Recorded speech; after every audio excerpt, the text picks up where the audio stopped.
শুধু তাই না, প্রতিদিন আল্লাহর নাম আপনাকে স্মরণ করায় দেয়। মসজিদের ইমামরা, মসজিদের মুয়াজ্জিনরা, হুজুরেরা স্মরণ করায় দেয় 5 বার। আমার ভাইয়া,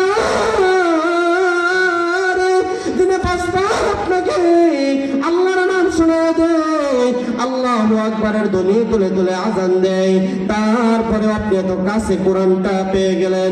শুধু তাই না, আজকে যে মাদ্রাসার মধ্যে বয়ান চলতেছে এটাও একটি মাদ্রাসা, গয়াসপুর ফাজিল মাদ্রাসা একটি মাদ্রাসা, আমাদেরও মাদ্রাসা আছে মাদ্রাসাতুল মাদিনা, এটাও একটি মাদ্রাসা।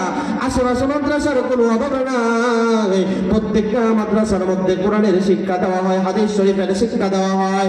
আমার ভাইরা, কোনো মতে আমার আল্লাহর কাছে সুপারিশ তো দূরের কথা, কোনো মতে আল্লাহর কাছে জোর পেশ করার ক্ষমতা নাই। আল্লাহ সুযোগ পাই না, ইবাদত করতে পারি না, এই সুযোগ কিন্তু